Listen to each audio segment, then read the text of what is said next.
Desde então, eu esperei. E não vou deixar você escapar de novo. Podemos ficar juntos? Segure minha mão. Para que esta noite não acabe. Se você quer mergulhar nesta história, por favor, curta e se inscreva no canal. Então, vamos começar a história que sussurro só para os seus ouvidos nesta madrugada? Meu nome é Maria Helena. Tenho 60 anos. Faz exatamente 5 anos que perdi meu marido. Meus filhos já saíram de casa e formaram suas próprias famílias. Nesta casa grande, só vivem o tic-tac do relógio de parede e a minha sombra coberta de poeira. Meus dias começam sempre iguais. Às 5 horas da manhã, acordo sem falta. Lá fora, o céu ainda é um azul escuro.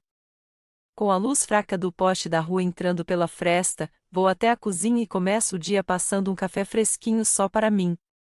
Quando o aroma do café invade a casa, surge um pequeno calor naquele espaço que antes parecia morto de tão silencioso. Mas esse calor logo se perde no vazio da sala e desaparece. As pessoas dizem: Helena, agora viva para você. Vá fazer aulas de hidroginástica, entre num coral, viaje com as amigas. Não estão erradas, mas não é tão fácil. Um corpo que passou décadas sendo a esposa de fulano e a mãe de cicrano parece ter esquecido como agir por conta própria. As engrenagens estão enferrujadas. À noite, a solidão aperta. Não sei se é a menopausa tardia ou o vazio, mas um calor estranho sobe pela minha espinha. Fico inquieta, e só no amanhecer pego no sono. Ultimamente, tenho tido sonhos estranhos. No sonho, alguém passa a mão nas minhas costas. Um toque áspero, mas quente. No momento em que sinto esse calor, cada célula do meu corpo desperta. Acordo atonita. Meu coração bate forte, sinto suor frio na testa. Tateio o lado vazio da cama, mas só encontro o frio do lençol. Então, a culpa me invade. Será que meu corpo não sente mais nada? Ou será que ele quer sentir demais? Parecia que uma brisa quente escapava por uma fresta da porta do desejo que eu achei que tinha trancado para sempre.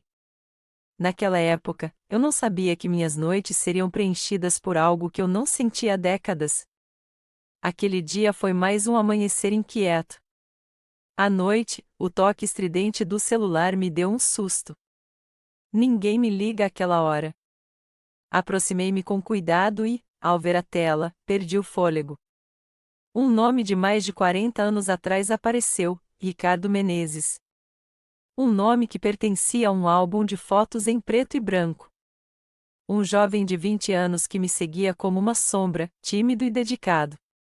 Eu só guardava na memória aqueles olhos profundos que me observavam de longe. E agora, cruzando 4 décadas, o nome dele piscava no meu celular. Com as mãos trêmulas, atendi. Houve um silêncio, e então uma voz baixa e suave, estranhamente familiar, disse: Helena? É o Ricardo. Ricardo Menezes. A voz tinha o peso dos anos, mas o jeito de falar ainda era o daquele rapaz. Não consegui perguntar como ele conseguiu meu número, só soltei um suspiro. Ele disse que estava na cidade e soube de mim por um conhecido. Perguntou, com todo cuidado, se eu aceitaria tomar um café. Não havia razão para recusar. Mas eu tive medo. Como eu estava agora? Enrugada, velha, e se ele se decepcionasse? Mas a calma dele do outro lado da linha me fez dizer assim.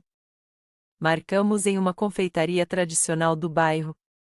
Tirei o vestido mais elegante do fundo do armário, arrumei o cabelo e passei um batom cor-de-boca. Não era para agradar a ele, era para consolar a minha própria imagem. Cheguei primeiro, sentei perto da janela. Meu coração batia como se eu fosse uma adolescente. Logo, a porta abriu e ele entrou. O tempo também tinha passado para ele. Cabelos brancos, rugas na testa, mas a postura era a mesma. Quando ele me viu, sorriu e olhou nos meus olhos. Naquele instante, toda a minha ansiedade sumiu. Aquele olhar caloroso apagou qualquer preocupação com a idade. Ele me olhava como se eu ainda tivesse 20 anos. Pedimos 2 cafés e fatias de bolo. O aroma doce preenchia o silêncio. No início, o embaraço era grande, mas logo as décadas derreteram. Falamos da vida, dos filhos, das dificuldades. Ele contou que teve uma pequena construtora, mas já estava aposentado e cuidava de um jardim. Contou também que a esposa tinha falecido de câncer há 3 anos. Compartilhar a mesma dor fez o cadeado do meu coração abrir um pouco. Durante a conversa, ele não contava minhas rugas e ele lia a minha história. Quando fui pegar o açúcar, a mão dele roçou na minha. Foi um segundo, mas uma faísca correu pelo meu braço até o peito. Recuei por instinto e ele sorriu, pedindo desculpas. Senti minhas bochechas queimarem. Não era calor de menopausa, era um calor de vida. Voltei para casa num turbilhão. Estava animada, mas sentia um medo negro e uma culpa terrível. Culpa pelo meu marido, medo do julgamento dos vizinhos, uma mulher da sua idade agindo assim? A pergunta martelava na minha mente. Passaram-se dias. O telefone ficou em silêncio. Senti alívio e decepção. Achei que tinha acabado ali. Então, chegou uma mensagem. Disseram que abriram uma trilha nova no parque da cidade, parece ser muito bonita.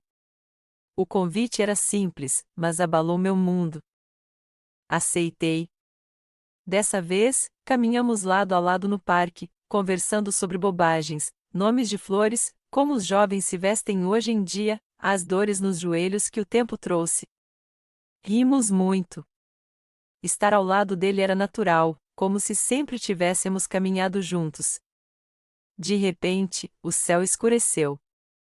Começou a cair um temporal típico de verão. Corremos, mas ficamos encharcados. O carro dele estava longe, mas minha casa era ali perto. Minha casa é logo ali. Entre para esperar a chuva passar, eu disse, e logo percebi o peso do convite. Ele hesitou, olhou para a chuva e aceitou. Em casa, dei a ele uma toalha seca. O frio da roupa molhada contrastava com um silêncio tenso na sala.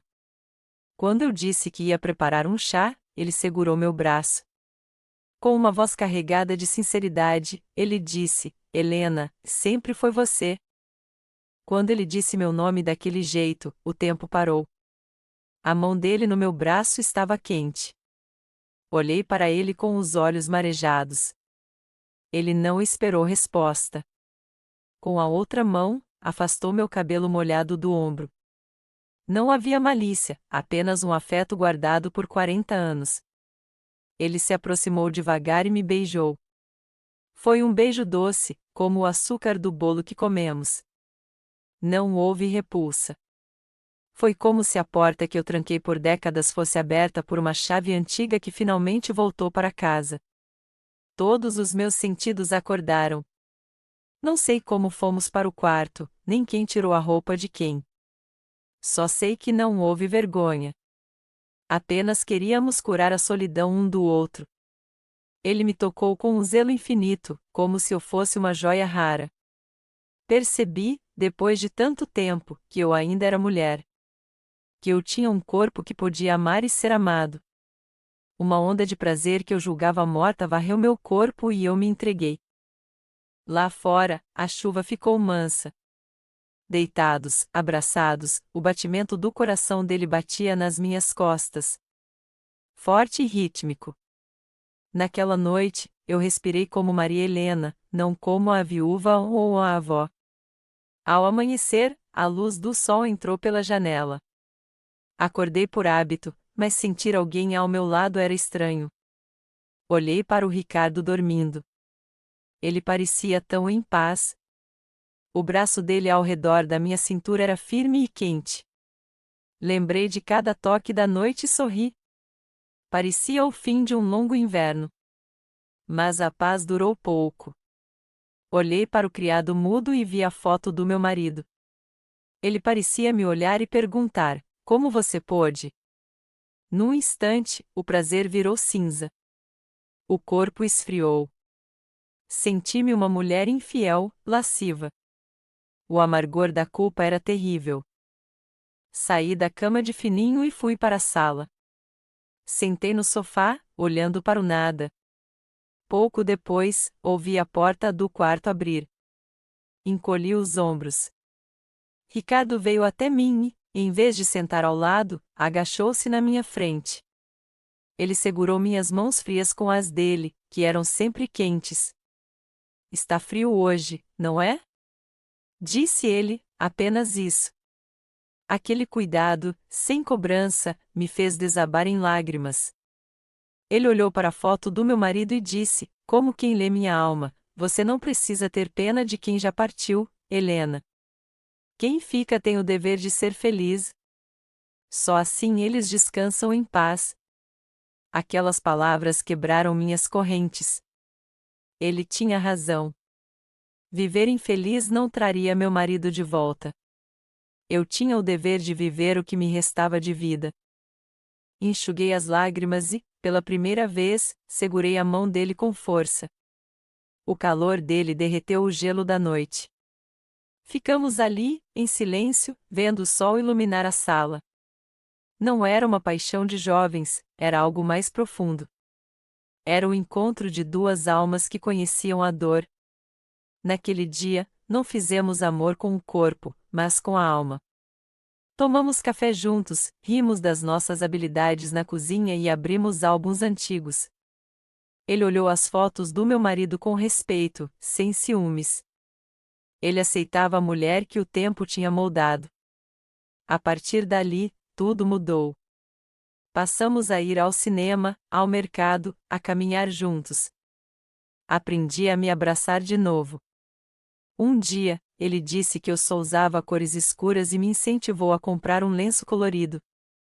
Comprei um cor de pêssego. Depois, uma blusa de flores. Cortei o cabelo, mudei o visual. Inscrevi-me numa aula de pintura. Quando seguro o pincel, esqueço do mundo. Recentemente, olhei no espelho e vi uma mulher que eu não conhecia, Maria Helena, com rugas, sim, mas com um brilho no olhar que estava apagado há décadas. Não sei o que o futuro nos reserva. Não prometemos casamento. Apenas partilhamos o sol de cada dia. Ele não apenas despertou meu desejo, ele me ajudou a descobrir a mulher que sempre esteve aqui dentro, escondida. Hoje, pendurei meu primeiro quadro na parede. Não é perfeito, mas tem o meu nome. Ricardo vem me visitar com uma mudinha de planta, rimos, conversamos e contemplamos a vida um do outro. Agora, não tenho mais medo de acordar. Começo o dia ansiosa para saber o que a vida tem para me oferecer. Eu, finalmente, comecei a viver sendo plenamente eu.